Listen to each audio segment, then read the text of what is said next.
Սեպտեմբերի 30-ին աշխատանքային այցով Արաբական Միացյալ Էմիրություններում գտնվող Հայաստանի ներքին գործերի նախարար Արփինե Սարգսյանը հանդիպել է Արաբական Միացյալ Էմիրությունների նախագահ Շեյխ Մուհամմեդ բեն Զայեդ Ալ Նահյանի հետ։ Հանդիպման ընթացքում բարձր են գնահատվել երկու երկրների միջև առկա բարեկամական հարաբերությունները, որոնք դրսևորվում են տարբեր ոլորտներում սերտ համագործակցությամբ եւ գրանցված հաջողություններով։ Նախարարը ընդգծել է երկու երկրների ղեկավարների կարևոր դերակատարումն այս հարաբերությունների զարգացման գործում։ Արփինե Սարգսյանը ընդգծել է Արաբական Միացյալ Էմիրությունների մեծ դերը այս տարվա հունիսին Հայաստանի եւ Ադրբեջանի միջև երկխոսության կարևոր հարթակ ապահովելու գործում եւ շնորհակալություն հայտնել։ Կողմերը պայմանավորվել են զարգացնել Հայաստանի եւ Արաբական Միացյալ Էմիրությունների ներքին գործերի նախարարությունների միջև համագործակցության օրակարգը։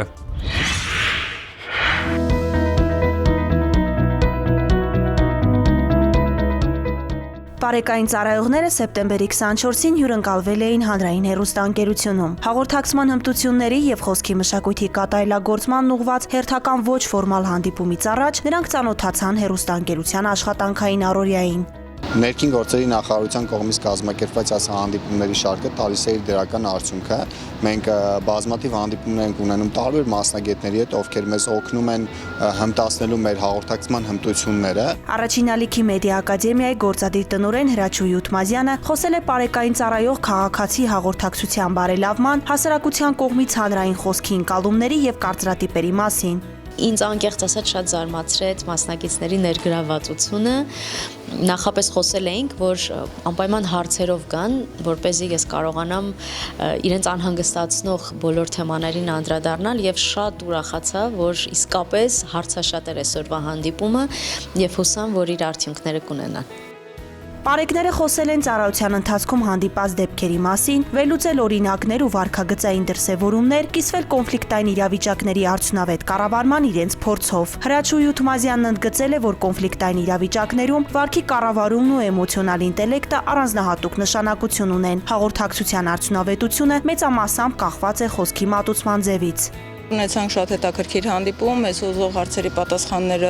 ստացանք, որը կարող ենք օգտագործել մեր հետագա ծառայությունների ընթացքում։ Հուսով եմ նմանատիպ հանդիպումները շարունակական բնույթ կկրեն։ Ներքին գործերի նախարարությունը կարևորում է պարեկային ծառայողների հաղորդակցման մշակույթի լավարկման ուղղված թեմատիկ քննարկումները, այն համարելով մասնագիտական հմտությունների շարունակական կատարելագործման գործիք։ Կյանքն անգին է։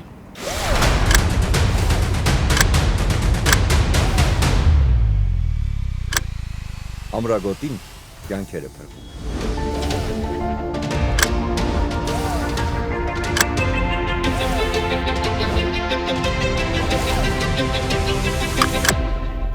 Ամրագոտին կյանքեր է փրկում։ Ամրակապրիլ։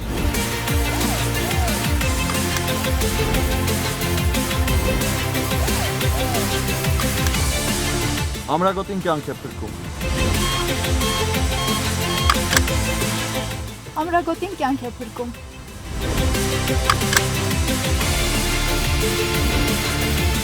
Ամրագոտին կյանք է փրկում։ Ամրագոտին Կյանք է փրկում։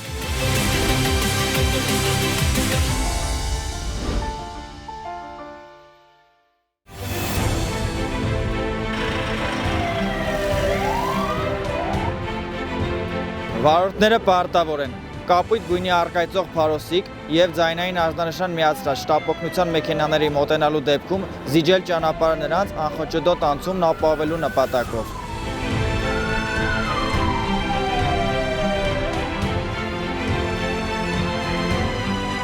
Ճանապարհը չզիջելը առաջացնում է տուգանքի նշանակում նվազագույն աշխատավարձի 20 ապատիկի չափով 20,000 դրամ։ Իսկ զիջելու ընթացքում որևէ իրավախախտում կատարելը այլ հնարավորության բացակայության պայմաններում վարչական պատասխանատվություն չի նախատեսում։ Զիջիր ճանապարհը, րոպեն կարող է կյանք արժենալ։ Ինչպես նվազեցնել անչափահասի կողմից թմրամիջոցների գործածության ռիսկերը, ապահովել օգտակար զբաղվածություն կրթությունից զատ ժամերին, օրինակ, սպորտ, մշակույթ, կամավորություն եւ այլն։ Զբաղվածությունը կնպաստի ռիսկային ժամանակահատվածի կրճատմանը, կապահովի ճիշտ միջավայր։ Հիշենք, անչափահասը սոցիալական էակ է, վերցնում է այն արժեհամակարգը, որը գերակշռում է իր միջավայրում։ Ինչ տվյալներ են հուշում երեխայի կողմից թմրամիջոցի գործածման մասին։ գերակտիվություն կամ գերպասիվություն, կարմրած աչքեր, նեղ կամ լայն բիբեր, գրգռվածություն, քնկոտություն, անբնական ու երկարատև ծիծաղ, շփոթվածություն, նրա մոտ կամ իրերում կասկածելի զանգվածների բժշկական կաթուցիչի կամ ապակե գլանակի առկայություն, բուսական ծագում ունեցող թմրամիջոցին բնորոշ հոտ, անհայտ ծագման գումարի առկայություն, ընտանիքին պատկանող գումարի թանկարժեք իրերի անհետացում, տնային պայմաններում ինչպես ստուգել անչափահասի կողմից թմրամիջոցի օգտագործման հանգամանքը, ձեռք բերել ազատ վաճառվող մուլտի սքրինինգ թեստեր մեզի միջոցով թմրամիջոցի առկայությունը բացահայտելու կամ հերքելու համար, երեխային հոգեբանորեն պատրաստել թեստավորման գործընթացին, այն մոտեցմամբ, որ նրա կողմից դա ընկալվի ոչ թե որպես հարկադրանք, այլ անհրաժեշտություն։ Ինչ անել անչափահասի կողմից թմրամիջոցի գործածման հաստատման դեպքում։ Բռնությունը խստիվ արգելվում է, քանի որ հարկադրական վարքագիծը կարող է հանգեցնել անդառնալի հետևանքների։ Պետք է աջակցել հոգեբանորեն հավաստիացնել, որ նրա կողքին եք։ Կատարել լաբորատոր հետազոտություն վերջնական ճշգրտման համար, բժշկի հետ խորհրդակցելով ներգրավել նաև հոգեբանի։ Հարգելի ծնող, հիշեք, որ հետևողականությունն ու աջակցությունը ձեր երեխային կարող է զերծ պահել թմրանյութի օգտագործման ռիսկերից կամ օգնել վերադարձնել նրան առողջ եւ ապահով միջավայր։